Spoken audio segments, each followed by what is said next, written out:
বদনজরের সর্বোচ্চ স্তর হচ্ছে হাসাদ। বদনজর থেকেও ভয়ঙ্কর এই হাসাদ। এটা হলো আত্মার রোগ। হাসাদ বলতে বোঝায় ঈর্ষান্বিত ব্যক্তির উপর আল্লাহ যে নিয়ামত দান করেছেন তা যেন কেড়ে নেওয়া হয়, এমন মনোভাব। হাসাদ একটা আরবি শব্দ। হাসাদ শুধুমাত্র সাধারণ জেলাসি বা জাদু না, এটা একটা বিধ্বংসী মনোভাব। কারো জন্য মন থেকে ধ্বংস চাওয়া, যেটা ইসলামে হারাম। ইসলামের শত্রুর জন্য হেদায়েত চাইতে বলা হয়েছে, ধ্বংস নয়। সাধারণত ভালো কিছু মানুষ জানলে অনেক সময় নজর লাগে, কিন্তু হাসাদ হলো এমন চাওয়া যেন আপনার ভালো না হোক, আর যা ভালো আছে সেটাও ধ্বংস হয়ে যায়। নর্মাল হিংসাতে মানুষ বেশির থেকে বেশি কি ভাবে, যে ওর মতো আমার যদি এটা থাকতো।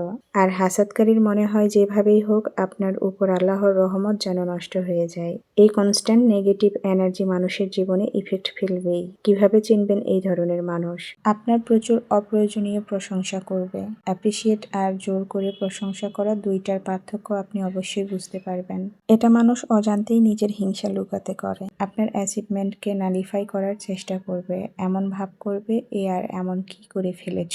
বেকবাইটিং করবে, আপনার পেছনে আপনার নামে এমন খারাপ কিছু নেই যে বলবে না। আপনার যে কোনো ডিসিশনের ভুল ধরবে, কোনো না কোনো ভাবে এটা প্রমাণ করতে চাইবে আপনি ভুল করছেন।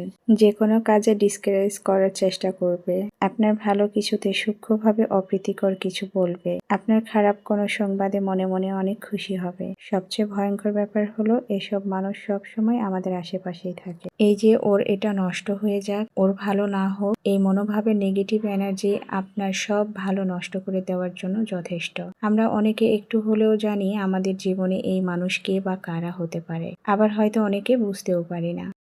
এই হাসাদ কতটুকু ভয়ঙ্কর হলে এটা ইসলামে হারাম করা হয়েছে, এবং সূরা ফালাকে একটা আয়াত আছে আল্লাহর কাছে এর থেকে পানাহ চেয়ে। ওয়ামিন শাররি হাসিদিন ইজা হাসাদ, অর্থ এবং হিংসুকের অনিষ্ট থেকে যখন সে হিংসা করে। মহান আল্লাহ তার প্রিয় নবী সাল্লাল্লাহু আলাইহি ওয়াসাল্লামকে নির্দেশ দিয়েছেন যে ঈর্ষান্বিত ব্যক্তির অনিষ্ট থেকে তার কাছে আশ্রয় প্রার্থনা করুন যখন সে ঈর্ষা করে। আল্লাহ সুবহান ওয়া তাআলা আমাদের সকলকে হাসাদকারীর ধ্বংসাত্মক মনোভাব থেকে হেফাজত রাখুন, আমিন। আজ রমজানের প্রথম দিন, চারপাশে এক অন্যরকম শান্তি। মনে হচ্ছে আকাশটাও যেন রহমতের বার্তা নিয়ে এসেছে। এই মাসটা শুধু সময় নয়, এটা এক বিশেষ সুযোগ নিজেকে নতুন করে গড়ার, ভুলগুলো ঠিক করার। হয়তো আমরা অনেক ভুল করেছি, অনেক দূরে সরে গেছি, কিন্তু রমজান আমাদের আবার কাছে ডাকে। সেহরির নীরবতা আর ইফতারের দোয়ায় লুকিয়ে থাকে এক অদ্ভুত প্রশান্তি। এই মাসে চোখের পানি হয় ইবাদত, নীরবতাও হয় দোয়া।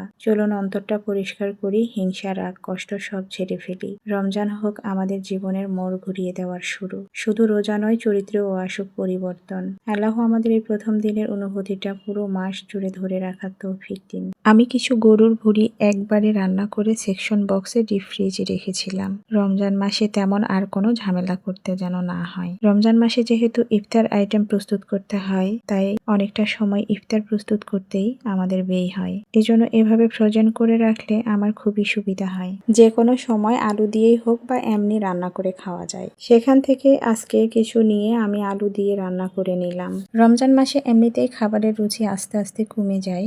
সব খাবার খেতেও ভালো লাগে না। এই মাসে সবজিটা কম লাগে, কারণ সবজিটা খুব একটা খাওয়া হয় না। সবজি রান্না করলে সেগুলো থেকে যায়, নষ্ট হয়। আর খাবার নষ্ট করা মোটেও ঠিক নয়। এজন্য খুবই অল্প করে পরিমাণ মতো রান্না করার চেষ্টা করি। তারপরও কেন জানি অনেক সময় থেকে যায়। মাছ মাংস রান্না করলে পরিমাণ একটু বেশি হলেও পরবর্তীতে খাওয়া যায়, কিন্তু সবজি রান্না করলে একবার খাওয়ার পর দ্বিতীয়বার খাইতে ইচ্ছে করে না। ভিডিওটি এই পর্যন্তই। সবাইকে ধন্যবাদ। আল্লাহ হাফেজ।